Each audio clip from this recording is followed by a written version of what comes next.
Part 1. The Whisper of the Hidden Flame. There is a secret that no book can fully capture, no teacher can hand over like an object, no language can reduce to words. It is a secret older than religion, deeper than philosophy, and closer than the air you are breathing right now. Mystics called it many names, but among the Sufis it has one word that carries both danger and promise. They call it rifa. What is rifa? Not information, not theories, not clever arguments. It is not the kind of knowledge that fills notebooks or earns diplomas. It is something else entirely. It is awakening. It is recognition. It is the sudden lifting of a veil you never even knew was covering your heart. One moment you are searching for truth. The next moment you realize the truth has always been searching for you. This is where the journey begins. The scholar may write pages about the color of wine, may measure its sweetness, may analyze its taste, but the Gnostic is already intoxicated before the glass is poured. That is the difference. Ordinary knowledge fills the mind with details. Rifa sets the entire being on fire. It consumes the one who thought they were learning until nothing remains but the flame itself. The paradox is brutal and beautiful. When rifa strikes, you vanish. And in that vanishing, something astonishing is revealed. It was never you who was seeking. It was always the beloved, the divine, looking through your own eyes, trying to find himself in the mirror of your being. Imagine hearing for years about a treasure hidden in a faraway land. You prepare, you pack, you train for the journey.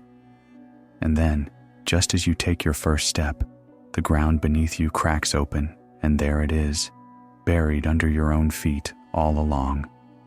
That is what rifa does. It is not acquired, it is unveiled. The Sufi masters describe this unveiling as tajalli, self-disclosure, the moment God reveals not something outside you, but himself within you. It is shocking, destabilizing, and liberating all at once. Because suddenly you understand, the search was never about climbing toward heaven. Every single step you took was already happening inside the heart of the real. And this secret knowledge, this rifa, takes the shape of the heart it enters. In one person, it may become pride. In another, despair. But in the one whose heart has been polished, it shines as pure illumination. This is why the Sufis insist it cannot be taught like mathematics, psychology, or even theology. It cannot be passed from mouth to ear like ordinary wisdom. It is not second-hand. It is living fire. And once it is lit, it burns away every illusion of separation until nothing remains but God. The path, then, is not about collecting doctrines. It is about preparing the heart to receive the flame, the polishing of the mirror, the clearing of the vessel, the waiting for the sun to choose when to shine. That is the first whisper of the hidden flame. Part 2. The Mirror of the Heart. If rifa is the hidden flame, then the heart is the lantern that either hides it or reveals it. Every tradition speaks of the heart, but the Sufis mean something deeper than the organ that pumps blood. They call it qalb, a word that in Arabic also means to turn, to shift, to change. The heart is not fixed like stone. It turns, it flips, it can be darkened with dust or polished into a perfect mirror. The masters say that when the heart is covered in the smoke of desires, it reflects only shadows. But when it is cleansed through remembrance and struggle, it becomes clear, and in that clarity, God himself appears. Not as an idea, not as a doctrine, but as a living presence that cannot be denied. Think of a mirror left in an abandoned room. Over the years, dust gathers on its surface, spiders weave webs across its frame, and soon it seems like just another piece of furniture. But beneath the dirt, the glass remains. All it needs is to be polished. And suddenly, it reveals what was always there. That is what the Sufis mean by working on the heart. It is not creating something new. It is revealing what was always hidden beneath the layers. But here is the paradox. The polishing of the heart cannot be done with ordinary cloth. No brush, no tool, no philosophy class can clear it. The only thing strong enough to cut through the rust is the constant remembrance of God. The Sufis call it dhikr, to remember, to repeat, to breathe the divine name until it carves itself into the walls of your soul. One of the masters once said, "Your heart is like iron. Dhikr is like the fire that heats it until it can be shaped." And another said, "When the heart remembers, the whole universe remembers with it." That is the mystery. When you polish your mirror, you are not only revealing yourself to God, you are revealing God to creation. And here is where the tension lies. The heart resists. The ego, the nafs, whispers constantly, trying to keep the mirror clouded. It loves the dust, because dust means you can pretend you are separate, in control, self-sufficient. But the heart, deep inside, longs to shine. That is the struggle every seeker faces, the battle between the self that clings to dust and the self that longs for light. The Sufis describe this as a journey through veils. At first, the veils are thick, the veil of pride, the veil of fear, the veil of desire. As you polish, one by one they are lifted. Some fall away like cobwebs, others resist like heavy curtains. But the more you persist, the thinner they become, until finally, there is nothing between you and the light. Do not be fooled, though. This is not a path of quick victories. It is a path of patience. Sometimes you will polish for years and see only more dust rising. Sometimes you will feel closer one day and further the next. That is the turning nature of the heart, but the Masters promise. If you do not stop, if you keep polishing with remembrance, one day the mirror will reveal what was hidden all along. And when that day comes, even for a moment, you will understand why all the saints, poets, and prophets spoke with fire in their voices. Because once the mirror shines, it shows only one face. And in that face, you recognize both yourself and the beloved. This is the secret the Sufis risked everything to share. Not a new religion, not a new philosophy, but the unveiling of what was always within. The mirror is waiting, the flame is waiting, and the question that echoes through the centuries is this: will you dare to polish it? Part 3. The battle with the self. Every great journey begins not with the mountains or the deserts outside, but with the wilderness inside. The Sufis tell us that the most dangerous enemy is not the tyrant on the throne, not the army at the gate, not even the devil whispering in the dark. The greatest enemy is the nafs, the self, the lower ego that clings to power, hunger, and illusion. The nafs does not shout, it whispers. It tells you that you deserve more, that you are always right, that others are beneath you. It hides behind masks of righteousness, of pride, even of false humility. And the more you feed it, the more it grows, until it covers the heart, like smoke covers a fire. One of the saints said, "The nafs is like a thief that lives in your own house. It knows where every treasure is hidden. It does not need to break the door. It is already inside." That is why the struggle against the nafs is the greatest jihad. Not the battle with swords and armies, but the lifelong war within yourself. The Sufis describe the stages of the nafs as a series of transformations. At first, it is the nafs al-amara, the commanding self. This is the part of you that craves, that demands, that pulls you toward anything that gives momentary pleasure. It is restless, hungry, insatiable. To live in this state is to be enslaved, a servant to every passing desire. But when you begin to awaken, something changes. You start to hear another voice, quieter, softer, but persistent. This is the nafs al-lawama, the self-reproaching soul. Here, you begin to regret. You feel the sting of conscience. You realize that the endless chasing does not satisfy. The mirror begins to reflect shadows of light, even if faint. If you persevere, if you keep polishing the mirror through remembrance, prayer, and struggle, you move into another stage, the nafs al-mutma'inna, the soul at peace. Here, the cravings no longer rule you.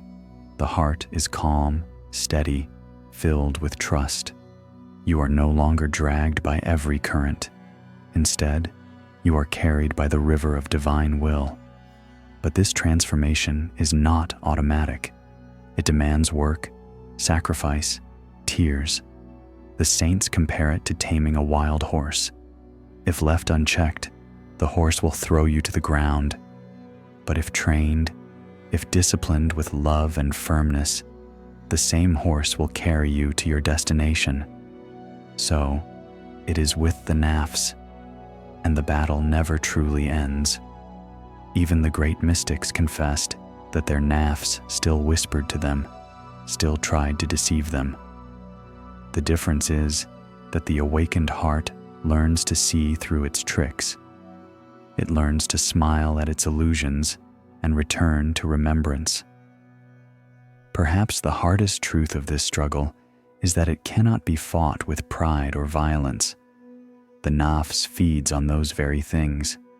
It can only be tamed by surrender, by humility, by constant awareness of God. This is why the Sufis train not only with prayer, but with service, with silence, with acts that break the ego's grip. One of the masters put it simply, "The nafs says me, God says I. As long as you say me, you will never hear the I of the divine." That is the core of the battle, to move from self-centered existence to God-centered existence. And yet, even in the struggle, there is beauty, because every battle scar on the heart becomes a doorway for light. Every fall becomes a lesson. Every defeat becomes a chance to rise stronger. The Sufis never promised an easy road. They promised a real one, a path where you will face yourself, lose yourself, and in losing, find the one who is always carrying you. This is the hidden battlefield, and it is here, in the silence of your own heart, that the real war of existence is fought and won. Part 4. The Gates of Trial. Every seeker who walks the path sooner or later discovers something unsettling. The road toward truth is not lined with flowers. It is lined with fire. It is not an escape from pain, but a deeper meeting with it. For the Sufis, trials are not signs of failure. They are signs that the door is near. Why would the path to God be covered in hardship? The masters give a simple answer: because the heart cannot be purified by comfort. The nafs thrives on ease. It becomes lazy, arrogant, satisfied when life flows without resistance. But when the fire of trial arrives, the masks are burned, the illusions are stripped away, and the heart is forced to reveal its hidden face. One saint said, "Gold is only purified by fire. So too is the soul." And another said, "If God loves a servant, he tests him because he wants to prepare him for himself." Imagine a door hidden in the desert. It is not visible at first because it is covered by storms of sand. Only when the wind rises and the storm burns your skin do you begin to see the outlines. That is what trials do. They cut through the comfort, the illusions, and reveal the passage that was always waiting. The trials come in many forms. Sometimes it is loss, a loved one taken, a dream shattered, a future collapsing into dust. Sometimes it is failure, the humiliation of watching your efforts dissolve into nothing. Sometimes it is the ache of loneliness, when every friend abandons you and every prayer feels unanswered. In each of these moments, the soul is brought face to face with its own fragility. The ego resists. It cries out, "Why me? Why now?" It searches for blame, for distraction, for escape. But the Sufis whisper another meaning. They say, "The very place you think is breaking you is the place that is remaking you. The wound is not the end.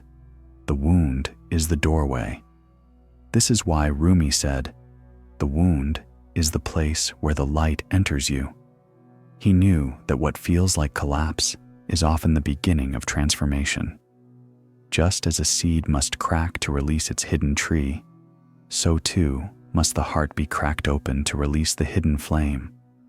But trials do more than break. They also reveal. They show you who you really are when the masks fall away. They show you what cannot be taken. Everything external may vanish: wealth, reputation, strength. But what remains is the secret center, the soul that no fire can destroy. And here lies the paradox. What you thought was punishment becomes mercy. What you thought was loss becomes gain. What you thought was the end becomes the beginning. The Sufi path does not ask you to seek suffering, but it asks you to embrace it when it arrives, to let it polish you, to let it carve away what is false. Think of the mirror again. The polishing cloth is not gentle. It scrapes, it grinds, it removes layers. But only by that friction does the surface shine. So it is with the soul. The polish of trial hurts, but it is the very hurt that reveals the hidden brilliance beneath.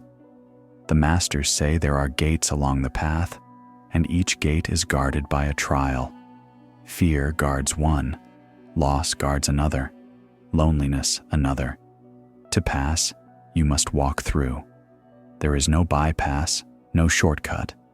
But those who endure, who walk through the fire, find themselves standing in a space of clarity beyond anything comfort could offer. And in that space, the flame burns brighter. The mirror shines clearer. The heart learns to whisper, "It was not suffering that destroyed me. It was suffering that unveiled me." Part 5. The hidden power of humility. If the battle with the nafs is the greatest jihad, then humility is its sharpest sword. But here, humility does not mean weakness, nor self-hatred, nor pretending to be small while secretly craving to be seen. True humility is something deeper, something radiant. It is the state of a heart that has stopped demanding to be the center and has finally allowed God to shine through. The ego thrives on being noticed. It craves recognition like fire craves fuel. It whispers, "Be admired, be feared, be followed." And if you deny it applause, it will try to win it through pity or through pride. But the Sufis discovered a secret. The surest way to starve the ego is through service. Service breaks the illusion of self-importance. When you kneel to wash another's feet, when you feed the hungry without announcing it, when you sweep the floor of the gathering hall without expecting thanks, the ego has nothing to feed on. Slowly, painfully, it weakens, and in the silence it leaves behind, a strange joy appears, the joy of being nothing, so that God may be everything. One Sufi story tells of a dervish who spent years seeking visions and miracles. He fasted until his body was frail, prayed until his lips cracked, waited for the heavens to open. Yet nothing came. One day, weary and disillusioned, he entered the lodge and began sweeping the floor. In that moment, a peace unlike anything he had known descended upon him. A voice whispered in his heart, "What you sought in the sky was always waiting in the dust." That is the paradox of humility. By lowering yourself, you are raised. By serving without seeking, You are given more than you imagined. For humility is not humiliation. It is liberation from the endless hunger of the self. The prophet himself said, "The master of a people is the one who serves them." The Sufis carried this teaching like a torch. They believed that the polishing of the heart happens not only in the silence of meditation, but in the noise of kitchens, markets, and villages, where every act of kindness becomes an act of worship. And this service does something mysterious. It not only transforms you, it transforms the world around you. A single act of hidden kindness ripples outward. A meal given in secret, a burden quietly lifted, a tear wiped away. These are not small things. They are threads of light woven into the fabric of existence. Humility also protects. When the heart begins to taste the sweetness of divine presence, there is a danger. The ego may try to steal the credit. It may whisper, "You are special. You are chosen. You are higher than others." Many seekers have stumbled here, confusing the light of God for their own glow. But humility keeps the vessel empty so that it can keep receiving. The masters used to train their disciples by assigning them the lowest tasks.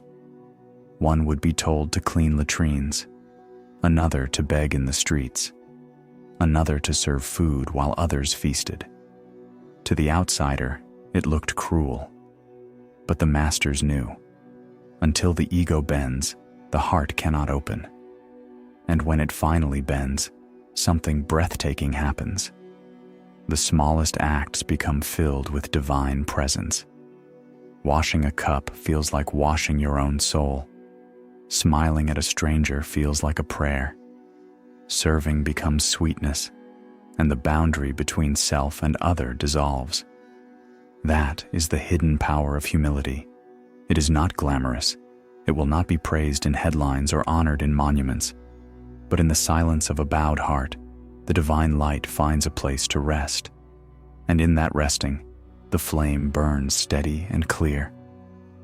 Part 6. The Secret of Love. Every mystic, no matter their tradition, sooner or later runs into the same mystery. Beyond study, beyond discipline, beyond service, there is a force that cannot be controlled, cannot be explained, and yet it is the very key to the secret itself. The Sufis gave it one word, simple and infinite: ishq, love. This love is not the sweet sentiment sung in ordinary songs.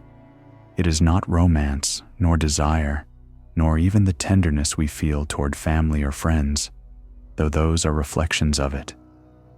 This love is fire. It is hunger that does not end. It is the ache that makes the lover restless, sleepless, intoxicated. It is the wound that never heals because it does not want to heal. The masters said, "Without love, the path is a desert. With love, every thorn becomes a rose." For love transforms suffering into sweetness, turns hardship into dance, and makes the impossible not only bearable, but beautiful. Rumi, the poet of fire, wrote endlessly about this. He spoke of being burned, drowned, torn apart, and yet he sang of joy. Because for him, love was the only language that could describe the encounter with God. Logic cannot reach where love runs. Reason stops at the door, but love rushes in without hesitation. To love God is to be consumed. The lover does not seek reward, does not bargain, does not ask why. The lover throws themselves into the flame willingly, joyfully, knowing that to be burned is to be purified. That is why the moth and the flame became one of the most famous Sufi symbols. The moth does not hover, calculating whether the fire is safe. It sees the light and leaps, because even in death it finds union. But here lies the paradox. To love God is also to love His creation, not selectively, not only those who please you, but all of it, the beggar and the king, the child and the elder, the friend and the enemy. because when the mirror of the heart shines, you see that every face is his face, every soul a spark of his flame. Love is also the great dissolver of the ego. The nafs cannot survive in the fire of true love. It wants control, but love surrenders. It wants possession, but love gives itself away. It wants recognition, but love forgets itself entirely in the beloved. That is why the Master said, "Where love grows, the self dies." And yet, strangely, this death is life. For in losing yourself in love, you discover the one who was always alive within you. You realize that love was never yours. It was always his, flowing through you, burning in you, searching for its own reflection. The journey of love is not easy. It will break you, confuse you, intoxicate you. It will make you feel lost, because the ordinary maps of life cannot guide you anymore. But in that lostness, you will find a deeper compass. In the absence of control, you will find presence. This is why the Sufis are often called mad. They dance in the streets, laugh at sorrow, cry at beauty, and speak in riddles. They are drunk on something the world cannot measure. But to them, it is the only sanity. For to live without love is to live half asleep, and to live with it is to awaken fully. Love, then, is the hidden secret at the center of the secret. It is the flame behind every veil, the river beneath every desert, the breath beneath every prayer. Without it, the path is impossible. With it, the path is already complete. And so the Masters whisper, do not seek to understand love. Let it burn you. Let it carry you. Let it undo you. For in the end, it is not you who loves God. It is God who loves himself through you. Part 7. The language of silence. On the path of seeking, there comes a point when words no longer suffice. Every book begins to feel like repetition, every argument like a circle that leads back to the starting point. The seeker realizes that truth cannot be trapped in letters. It must be tasted. And the taste is found not in noise, but in silence. Silence in the Sufi tradition is not mere absence of sound. It is a living presence. It is the language through which the soul hears what the ear cannot. In silence, the heart becomes a listening chamber. Every breath turns into a verse, every pause into a revelation. The Masters taught their disciples to sit in silence, not as idleness, but as the most active form of worship. Be still, they said, and listen to the one who has been speaking since before the world began. For God's voice is not a thunder outside, but a whisper within, and it can only be heard when the clamor of the ego grows quiet. Think of a lake. When the wind stirs it, the surface ripples, and the reflection of the sky breaks. But when the air is still, the lake becomes a perfect mirror, showing heaven as it truly is. So it is with the heart. As long as thoughts race, desires churn, worries roar, the reflection is distorted. But in silence, the waters settle, and the truth appears clear and whole. This is why the Sufis practiced samt, the discipline of silence. They would spend hours, days, even years in retreat, not to escape life, but to hear life's true rhythm. And in that silence, something extraordinary happened. The ordinary world, the sound of wind, the crackle of fire, the beating of the heart, became a scripture of its own. One saint said, "There are words written on every leaf, every stone, every gust of wind, but only the silent can read them." He was pointing to a truth we all know instinctively. The universe itself is speaking, but the noise of our minds drowns it out. Yet silence is not always comfortable.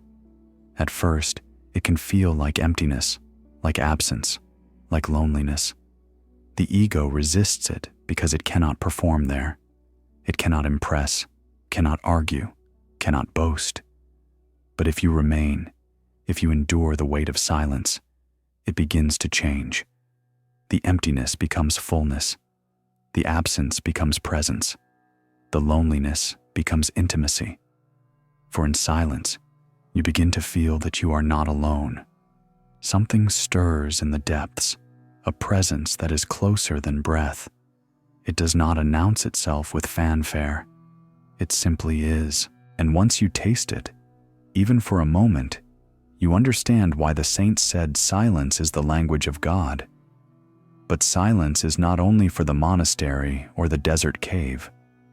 The Sufis carried silence into the marketplace, the family, the crowd.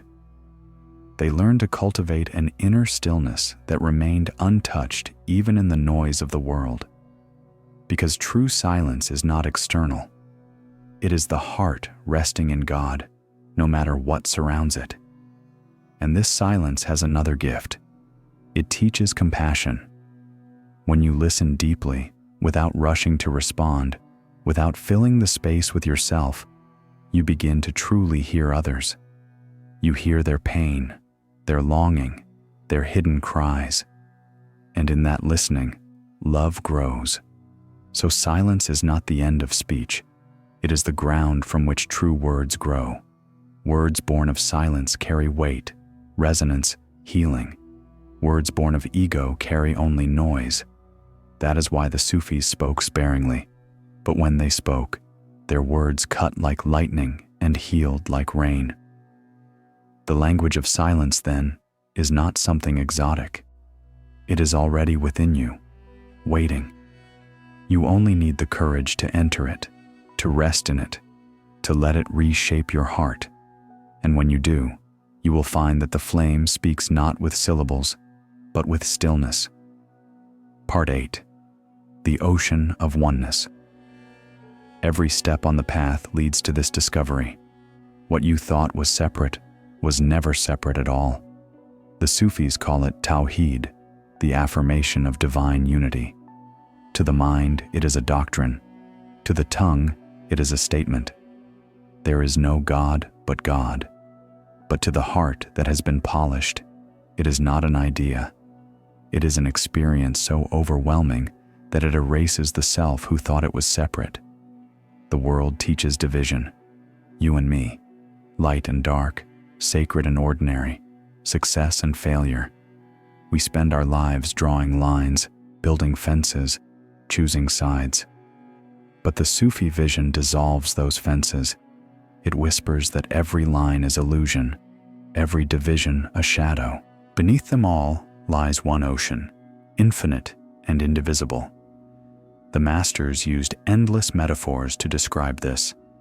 They spoke of rivers flowing into the sea, drops dissolving into waves, mirrors reflecting one sun. The metaphors differ, but the point is the same. There is no other. There is only the one appearing in countless forms. Imagine looking at 1,000 lamps. Each lamp has its own shape, its own color, its own flicker. But the flame inside them is one. That is how the mystics see creation. Every person, every creature, every star is a lamp. The forms differ, the flames are the same. But this vision is not abstract. It changes everything. If every face is the face of God, how can you hate? If every voice is His voice, how can you dismiss? If every atom vibrates with His presence, how can anything be ordinary? Suddenly the beggar's hand is holy, the stranger's eyes are sacred, the very dust beneath your feet becomes a page of revelation. And here lies the tension. The ego resists oneness. It thrives on separation, because separation means comparison, and comparison means pride. I am better than him, it says. I am higher than her. But when oneness is unveiled, all hierarchies collapse. The king and the servant kneel side by side. The saint and the sinner breathe the same air. The drop cannot claim superiority over another drop when both are swallowed by the sea. This is why the experience of oneness is both blissful and terrifying. Blissful because it frees you from isolation. terrifying, because it strips you of identity. The I you defended so fiercely dissolves, and in its place, a larger I appears. Not yours, but the divine I that encompasses all. Rumi expressed it with fire. I died as mineral and became plant. I died as plant and rose to animal. I died as animal and I was man. Why should I fear? When was I less by dying? He was pointing to the truth that every form is temporary, but the life within them is one, eternal, unbroken, and yet, the masters warn, do not mistake this unity for passivity. To see oneness is not to withdraw from the world. It is to love it more fiercely, to serve it more completely, because you no longer see it as other. You see your own face in every face, your own heart in every heart. This is why the Sufi who has tasted unity does not boast of visions or miracles. He simply loves. He feeds, he forgives, he embraces, because he sees no one outside the circle of the one. The ocean of oneness cannot be described. At best, words are rafts that carry us close to its shore. But the real plunge can only be taken with the heart. And once you plunge, there is no return, because you realize there never was a you apart from it. You were always the wave. You were always the sea. Part 9. The annihilation of the self. Every path, every prayer, every polishing of the heart, every trial and every act of love leads here, to the edge of the final veil. The mystics call it fana, annihilation. To the mind it sounds frightening, even unbearable. Who wants to be erased? Who wants to vanish? And yet for the Sufi, this is not destruction. It is fulfillment. It is the end of separation and the beginning of real life. The self clings desperately to its identity. It says, I am this, I am that. My name, my story, my pain, my victories, this is me. It builds walls of memory and pride, convinced that without them, it will cease to exist. But the masters knew the truth. The self is a shadow. It feels solid, but it disappears when the sun rises. Fana is that sunrise. It is the dissolving of the shadow self into the light of the real. The I that struggles, that fears, that claims ownership, it melts away. And in its place, what remains is Baka, subsistence in God, the eternal presence that never dies. The paradox is this: you lose yourself, and yet for the first time you truly exist. The drop vanishes, and yet it becomes the ocean. The moth burns, and yet it becomes light. The lover disappears, and yet love itself survives. That is why the saints who experienced Fana spoke not with despair, but with ecstasy. They had touched the core of reality, and it was not emptiness, it was fullness beyond measure. Hallaj, one of the most daring mystics, cried out, Ana al-Haq, I am the truth. To the jurists, it sounded like blasphemy, but to the Sufis, it was the purest confession of Fana. The I of Hallaj had died, leaving only the divine I speaking through him. His words were not arrogance, but absence, a mirror so clear that only God's face shone. This is the destiny of every seeker who dares to walk the path to its end. It is not about gathering spiritual trophies. It is not about becoming holier than others. It is about dissolving so completely that nothing remains to boast. The saint who has tasted Fana does not say, I have achieved. He says, there is no I, there is only he. And yet, Fana is not annihilation in despair. It is annihilation in love. The lover does not fear losing themselves in the beloved. That loss is the highest joy. To say, I am nothing, is not to sink into nihilism. It is to open the door to infinity. Think of a candle lit in a room full of sunlight. The candle's flame disappears, but not because it was destroyed.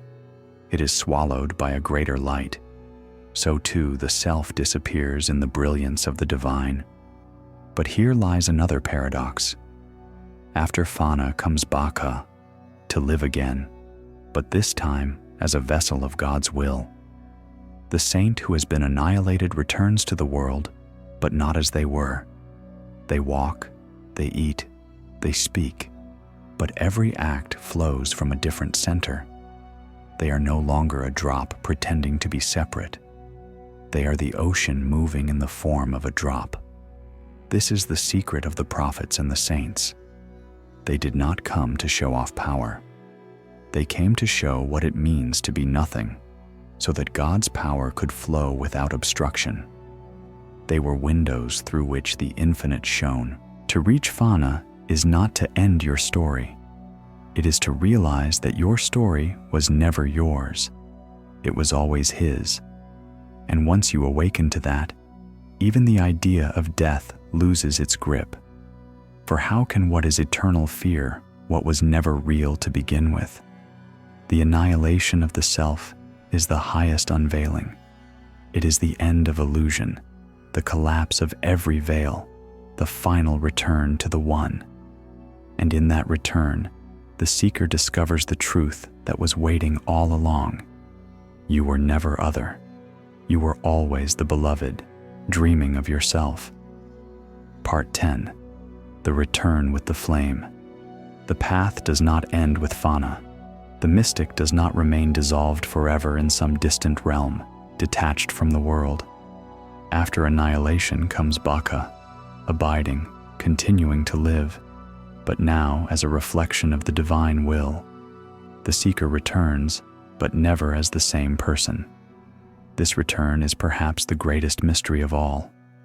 Outwardly, the saint looks ordinary. He walks through markets, eats bread, shares laughter, feels sorrow. He is not surrounded by halos, nor lifted above the ground. Yet inwardly, everything has changed. The self that once demanded, compared and claimed has been erased. In its place shines a clear space, a vessel through which God's light moves freely. The prophet himself lived this way. He built homes, raised children, fought battles, endured loss. He was fully human, yet fully surrendered.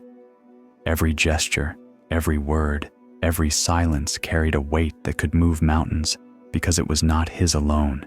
It was God flowing through him. The Sufis see in this a model of Baka, to return, not as the old self, but as the mirror of the beloved. And this return carries responsibility. To taste oneness is to see the divine in all things. And once you see that, you cannot ignore suffering. You cannot despise the poor, mock the weak, or exploit the earth. For to harm another is to harm yourself, and to love another is to love God. The saint becomes a servant, not out of obligation, but out of recognition. This is why those who return from Fana often become fountains of compassion.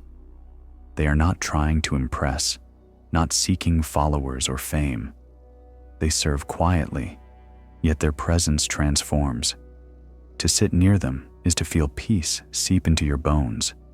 To hear them speak is to feel your own heart awaken. They are reminders, living signs that the hidden flame is real and waiting within everyone. But make no mistake, the return is not easy. The world still tests, still tempts, still wounds. Yet the saint carries a secret armor. The ego no longer holds the reins. They may stumble, but they do not fall into despair. They may feel sorrow, but it does not consume them. They live in the world, but the world no longer imprisons them. Think of iron once consumed by fire. When cooled, it looks ordinary again, but it has been transformed forever. It is stronger, sharper, more resilient. So too the heart after Fana. It re-enters life, but it carries the memory of the flame, and nothing can undo that. For the rest of us, the presence of such people is both invitation and challenge. It whispers, You too can polish your mirror. You too can battle your nafs. You too can step through the gates of trial, taste the wine of love, hear the language of silence, dissolve into oneness, and return carrying the flame. The path is not for a chosen few. It is inscribed in every soul. And perhaps that is the final secret. The journey was never about escaping the world, but about transforming how you see it. When the heart shines, every street becomes sacred, every face becomes a verse, every breath becomes prayer. The saint does not live above the world, but within it, carrying eternity in his chest. So the story ends where it began, with you. The hidden flame is already burning inside. The question is whether you will dare to seek it, to polish, to burn, to dissolve, to return. And as the Sufis say, do not wait. The beloved is closer than your own heartbeat. Step onto the path. The flame is waiting.